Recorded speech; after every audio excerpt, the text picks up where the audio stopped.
Vas vodimo u prihvatilište za odrasla i stara lica, gde je sinoć prikazana Smrdljiva bajka, film Miroslava Momčilovića, koji je već ovog vikenda imao 50.000 gledalaca. Ekskluzivno za našu televiziju govorio je i Žarko Laušević. Ovo je verovatno najiskrenija i najdirljivija filmska projekcija u istoriji domaćeg filma. Bez crvenih tepiha, bliceva, smokinga, limuzina i skupih parfema u vazduhu. Jer Smrdljivu bajku, koju je za nešto više od 2 nedelje videlo 50.000 ljudi, odgledali su i oni kojima je posvećena. Naši nevidljivi sugrađani, kraj kojih prolazimo svaki dan. Beskućnici i skitnice, poput protagonista filma Mome i Eme. Oni koji nikome nisu potrebni, samo zato što su sticajem životnih okolnosti ostali bez doma. Zato što sam ostavljena isto ovako koji ovi glumci. Isto, da. Umrla otac, umrla majka, brat me otišao u Kanadu. Tako da sam jedna od njih. Tako da mi je jako drago što je ovo ovakav film. Predivno.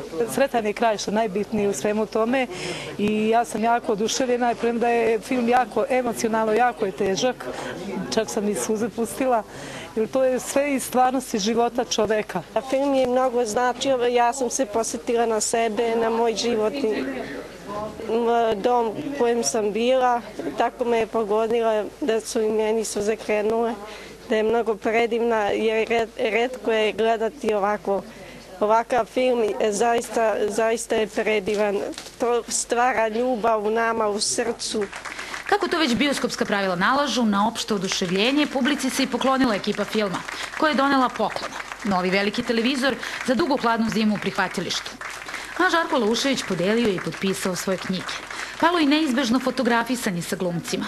Film je proputovao celu Srbiju. Svuda je voljen i hvaljen, ali ovakve emocije su neprepričljive. Slažu se svi koji su Smrdljivu bajku gledali u bioskopskoj tami prihvatilišta.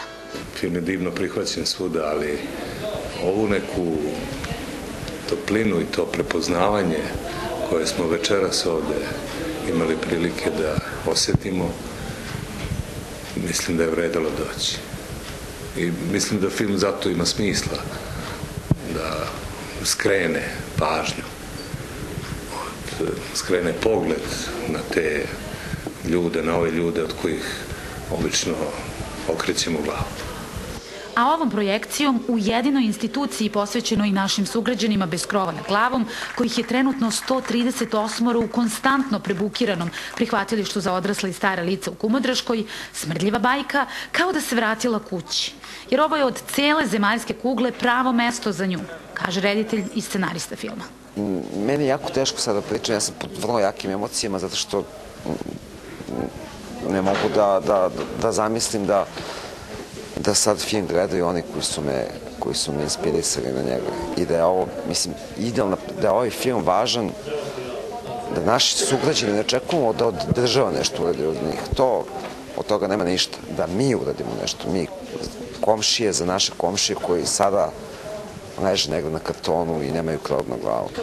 Smrdljiva bajka nastavlja svoje putovanje po srpskim bioskopima. No zasigurno će u životu ovog filma ova projekcija imati posebno mesto. A ovaj film i u životima svih nas.